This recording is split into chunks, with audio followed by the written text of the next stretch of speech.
সালাম আলাইকুম। একটা ভিডিও দেখাচ্ছি আপনাদেরকে। এই ভিডিওটা গেল গতকালকে রাজধানী ঢাকার গুলিস্তান নামক যে এলাকা আছে সেইখানে ধারণ করা একটা ভিডিও ফুটেজ। আপনি দেখতে পাচ্ছেন একটা ভালোই লোক সমাগম হয়েছে। কেউ হয়তো ভাবছেন এটা বিএনপি, টাইটেল দেখে বুঝে গেছেন, বা জামাত বা অন্য কোনো দলের নয়। এটা হচ্ছে খোদ আওয়ামী লীগের যারা অনুসারীরা আছে তারা মোটামুটি একটা, আমার মনে হয় যে 5ই আগস্ট সরকার পতনের পর গোপালগঞ্জের ইস্যু বাদ দিলে এত লোকবল নিয়ে এই প্রথমবারের মতন খোদ রাজধানী ঢাকাতে অনেকে নিরাপত্তার খাতিরে মাস্ক লাগাইছে যেন ভিডিও ফুটেজটাতে চেহারা না আসে। তবে মাস্ক লাগানো লোকের তুলনায় চেহারা প্রকাশ করা ছিল এমন লোকের সংখ্যাটা কিন্তু কম না। আমার ধারণা এই প্রোগ্রামটাতে 400-500 বা 1000 খানেক প্লাস মাইনাস মানুষ এই মিছিলে অংশগ্রহণ করছে। তো বলা হচ্ছে যে এটা এ যাবৎকালীন আওয়ামী লীগের সবচেয়ে বড় ঝটিকা মিছিল। এখন কেন হঠাৎ করে আওয়ামী লীগ আসলে প্রকাশ্যে আসা শুরু করলো?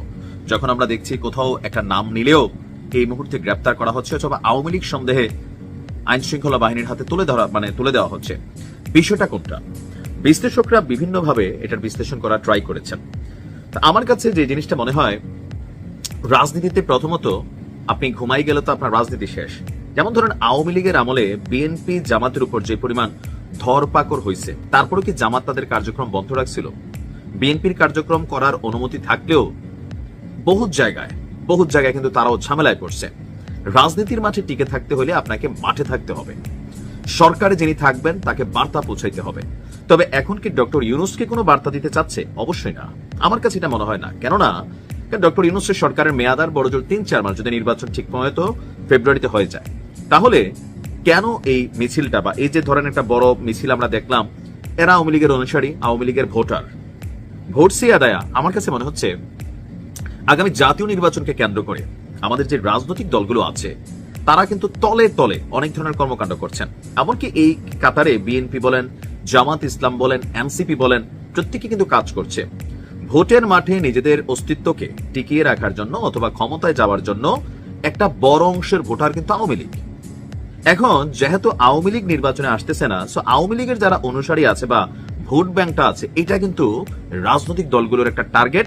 এমনকি বিভিন্ন সময় বিভিন্ন দলের বিভিন্ন অ্যাক্টিভিটিজে কথাবার্তা এটার একটা আইডিয়া পাওয়া যায়। এমনও হতে পারে যে আগামী দিনে যারা রাষ্ট্র ক্ষমতায় যাবে তাদের আওয়ামী লীগের ভোটগুলোর একটা কালেকশনের একটা ট্রাই আছে। তো সেই পারসেপশন থেকে রাজনৈতিক দলগুলোকে একটা বার্তা দিচ্ছে, দেখো আমাদের ভোটাররা কিন্তু রাস্তায় ঘুরতেছে, ভোট ব্যাংক ওপেন আছে, তোমরা কারা নেগোসিয়েশন করে আমাদের সাথে তোমরা এই ভোট ব্যাংকটা নিতে চাও। এই নেগোসিয়েশনের একটা ইস্যু তো অবশ্যই আছে।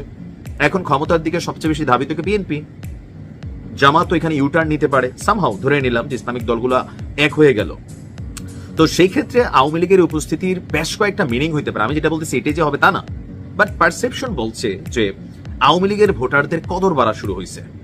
ইভেন বাংলাদেশের বিভিন্ন জায়গায় যে কমিটিগুলো হচ্ছে আওয়ামী লীগ, বিএনপির, জামাত ইসলামের, এনসিপির, আপনি দেখেন প্রত্যেক দলের সাথে বিভিন্ন জায়গায় আওয়ামী লীগের অনেক নেতাকর্মী বিভিন্ন পদ পদবিতে আসতেছে, যাদের নামে হয়তো মামলা টামলা নাই, বা লোকালি তার জনপ্রিয়তা আছে বা পছন্দ আছে, অথবা ধরেন ঠাকুর টাইপ ক্যারেক্টার যার কথায় হয়তো অনেক ভোট এখানে প্রভাবিত হবে, এরকম অনেককেই কিন্তু আমরা দেখছি বিভিন্ন কমিটিতে, আবার পরবর্তী সময় আলোচনা আসলে বহিষ্কার হতে দেখছি। এই মুহূর্তে রাজনৈতিক দলগুলোর মধ্যে যে বাদাবাদি চলতেছে, সেই বাদাবাদির যে সবচেয়ে বড় ফ্যাক্ট সেটা কিন্তু হচ্ছে নির্বাচন। তো সেই নির্বাচনকে কেন্দ্র করে হঠাৎ করে আওয়ামী লীগের মিছিল দুইটা বার্তাই দিচ্ছে। এক হচ্ছে যে রাজনৈতিক দলগুলোর কনসেন্ট্রেশন নেওয়া নেগোসিয়েশনের জন্য, সামহাও এবার হতে পারে, এটা কোন দৃশ্যপট আমরা জানি না, এটাও হইতে পারে। অথবা ডক্টর মোহাম্মদ ইউনূস সরকার শেষ প্রান্তে আছেন, তিনি আওয়ামী লীগের কার্যক্রম নিষিদ্ধ করছেন, আওয়ামী লীগকে না। কিন্তু এটা অনেকে এখনো বারবার আপনার এই কথাটার অর্থ বোঝেন না। কার্যক্রম মানে আওয়ামী লীগ কোনো দলীয় কর্মকাণ্ড করতে পারবে না, যেহেতু বিচারাধীন একটা অবস্থায় আছে। তো আওয়ামী লীগকে নিষিদ্ধ করে নাই। তো আওয়ামী লীগ দেখাচ্ছে ডক্টর ইউনূসকে যে হ্যাঁ বাবা আমরা তো কর্মই, পাল্লা ঠেকাও, কয়জনে তুমি ঠেকাইবা। বিভিন্ন জায়গায় সরকারকে একটা চ্যালেঞ্জ দেওয়া, অথবা নির্বাচনের আগে আবার এটাও হইতে পারে, এটাও কোনো ষড়যন্ত্র তত্ত্ব যে দেশের জন্য নির্বাচনের একটা সুষ্ঠু পরিবেশ তৈরি না হয়। অথবা ডক্টর ইউনূস যেই মানে অ্যাওয়ার্ডটা নিতে চাচ্ছেন, যে পৃথিবীর মানে বাংলাদেশের ইতিহাসে এমন কখনো ভোট হয় না যেটা এইবার হতে যাচ্ছে। তো আওয়ামী লীগ নিশ্চয়ই ওই জায়গাতেও একটা পয়েন্ট ক্রিয়েট করতে চাচ্ছে যে না, আপনি যে অ্যাওয়ার্ডটা নিতে চাচ্ছেন সেটা দিব না। ভোটের মাঠে এখানে নানান ঘটনা ঘটবে, সামহাও এখানে ভেরিয়াস কাইন্ড অফ আমার কাছে মনে হচ্ছে যে ইন্টেনশন আওয়ামী লীগের আছে। তো হঠাৎ করে গতকালকে আওয়ামী লীগের মিছিল আসলে কি বার্তা দিল? রাজপথে এখনো টিকে আছে। তবে এটা যেই টাইপের টিকা, এটাকে টিকা বলা উচিত না, দৌড়ের উপর যেটা ছিল। দেখা যাক আসলে কি ঘটে নির্বাচনের আগে। এখানে অনেক কিছু ঘটতে পারে। তৌহিদ আফ্রিদি সম্ভবত বিয়ে করছে, এবং কি এই গ্রেপ্তারের মাধ্যমে একটা সুখবর আমরা যেটা জানতে পারলাম, দোয়া করি তার বাচ্চা আল্লাহ সুস্থভাবে দুনিয়ার জমিনে আনুক, কারণ তার স্ত্রী 6 মাসের প্রেগন্যান্ট।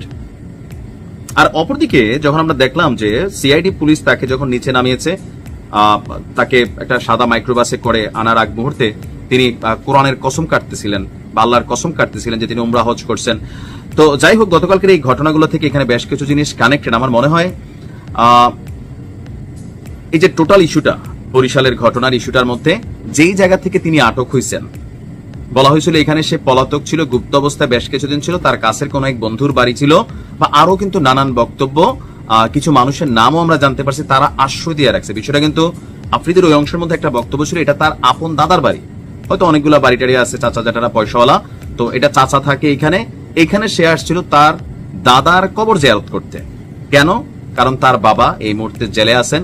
সো সেই জায়গা থেকে সে ভাবছে যে বরিশালে আসি, আইসা দাদার কবরটা জিয়ারত করি। আরেকটা ভিডিও ভাইরাল হয়েছে কয়েকদিন আগে, সম্ভবত তৌহিদ আফ্রিদি করছিল, এটা কি সরকার ক্ষমতায় থাকতে না পতনের পরে আমি জানি না, যে একটা ভিডিও ছিল যে আমি মনে করেন গাইজ আমি রুমের মধ্যে আছি, এই মুহূর্তে আমার পুলিশ আটক করতেছে, আমার মার রিয়েকশন কি? এখন তার স্ত্রীর রিয়েকশন, অনেকে ভাবছিলেন এটা তার বোন, কারণ তৌহিদ আফ্রিদি বিয়ে করছে, অনেকে হয়তো জানে, আবার অনেকে জানেও না। আবার যে প্রেগনেন্সির অবস্থা, আবার ওয়াইফের প্রতি তার কনসেন্ট্রেশনটাও আমরা সেখানে দেখলাম যে তিনি ভয় পাচ্ছিলেন, যে তার বক্তব্য ছিল আমি ভয় পাচ্ছি আমার স্ত্রী 6 মাসের প্রেগনেন্ট, একটু কনসেপ্ট রাখার জন্য বা মনোযোগ আকর্ষণ করার জন্য এখানে যারা পুলিশ কর্মকর্তা ছিলেন। তবে পুলিশের আচরণ ভালো ছিল। গ্রেপ্তারের পর তার স্ত্রীর তার সাথে যাবার আকুতি যখন রুম থেকে বের করে নেওয়া হয়েছিল, এই দৃশ্য দেখে অনেকেরই খারাপ লাগছে, গর্ভবতী মহিলা, আমরা পরে জানছি। এই দৃশ্যগুলো কিন্তু বাংলাদেশে বিভিন্ন সময় ঘটে থাকে।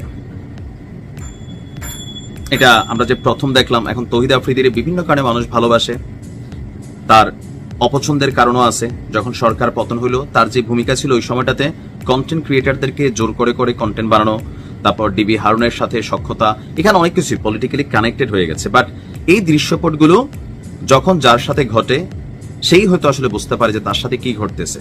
আবার এরকম অনেক ঘটনার পিছনে আমরা নিজেরাই হয়তো খলনায়ক হয়ে থাকি, যেমনটা তৌহিদ আফ্রিদির সম্পর্কে অনেক অভিযোগ আছে। তবে যে মামলার ইস্যুটা আমি বারবারই বলি যে এইসব মামলাগুলা খুব বেশি দিন ধরেন টিকে না, ধোপে টিকে না, বের হয়ে যাবে। কেননা যেই অন্যায়টা করছে ওই অন্যায়ের বেসিসে যখন কোনো মামলা হয়, সেটা যতটা ভারী হয়, একটা মার্ডার কেসের মামলা হয়ে গেল, যেটার প্রথম আসামি শেখ হাসিনা, আপনি বুঝতে পারতেছেন এই মামলাটার ওজনটা কতটা নষ্ট ওজন। কেন ওজন? তৌহিদ আফ্রিদির জন্য 11 নম্বর আসামি, তার বাপ 22 নম্বর আসামি। তো এগুলোতে তারা জামিন পাবে, মুক্ত হবে। কিন্তু এই ঘটনাগুলো থেকে যেটা শিক্ষণীয়, এটা আসলে আমরা কতটুকু শিখছি সেটা হচ্ছে বড় কথা। আপনার হাতে আজকে পাওয়ার আছে, আপনার সাথে সরকারের ভালো সম্পর্ক আছে, 10 জন শক্তিশালী মানুষের সম্পর্ক আছে, জনপ্রিয়তা আছে, আপনি এটা দিয়া মানে কোন একটা পলিটিক্যাল সার্ভিং এ যখন চলে যান, এটা মাথায় রাখা উচিত। পরবর্তী সরকার আসলে আপনি পাটে পড়বেন ভাই। আমার কাছে মনে হয় যারা শিল্পী, যারা খেলোয়াড় অথবা অনেক টাইপের মানুষ আছে যাদেরকে সবাই পছন্দ করে, তো তাদের রাজনীতিতে যাওয়াটাই উচিত না। এখন এই যে উচিত না আমরা কেন বলি, এরকম ঘটনার কারণে বলি। আওয়ামী লীগের সময় এরকম হয়তো অনেক ঘটনার শিকার হয়েছে, আবার এই তৌহিদ আফ্রিদি হয়তো বা অনেককে এরকম তলে তলে বাটে ফেলছে, কারণ তার বিরুদ্ধেও একটা বড় শ্রেণী আছে যারা তাকে অপছন্দ করতেছে। একটা আছে পলিটিক্যাল পয়েন্ট অফ ভিউ যে তৌহিদ আফ্রিদি সে কেন আওয়ামী লীগের সাপোর্টার, আবার আরেকটা আছে যেটা কন্টেন্ট ক্রিয়েটারদের এইভাবে কেন প্রেসার দিছে। মানে মোট কথা বাংলাদেশের প্রেক্ষাপটে শিল্পী, আপনি দেখেন মাশরাফির জনপ্রিয়তা কই গেছে, সাকিবের জনপ্রিয়তা কই গেছে, ওয়াই? বিকজ অফ তারা আওয়ামী লীগকে সাপোর্ট করছে। আবার আওয়ামী লীগের সময় শিল্পী আসিফরে কিভাবে বাটে পালায় রাখছে সরকার, পাসপোর্টও দেয় নাই। ডলি সায়ন্তনে দেখছি যে বিদেশ থাকতে হয়েছে, অনেক কলাকুশলী শিল্পীরা না খাইয়া মরছে, সেখানেও পলিটিক্যাল পলকের সাথে যারা ভালো ছিল তারা উঠছে, আর ওই সময় তলে তলে অনেকে এরকম বাটে ফালাইছে। এই খেলাগুলার শেষ আসলে কিভাবে হবে আমি জানি না, যেটা আদৌ শেষ হওয়ার সুযোগ আছে কিনা। তো সেই ক্ষেত্রে আমরা যারা কন্টেন্ট ক্রিয়েটর কাজ করি অথবা যে জায়গায় মানে যার যে জায়গা আছে, সেখানে যতটুকু এই রাজনৈতিক অ্যাক্টিভিটিস অথবা কি বলা হয় যে ক্লোজনেস, এগুলো থেকে দূরে থাকা বেটার। নয়তো আপনি চান না চান সরকার পরিবর্তনের পরে বাটে পড়বেন। আবার কখনো আওয়ামী লীগ আসলে এই তৌহিদ আফ্রিদি বাংলাদেশের হিরো হইয়া ঘুরবে। আর আজকে যারা আবার আছে, যারা তার বিরুদ্ধে সাক্ষ্য দিছে সরকার পতনের পর, আগে কিন্তু দেয় নাই কেউ, যখন পতনের পর দিছে এরা সবাই দৌড়ের উপর থাকবে,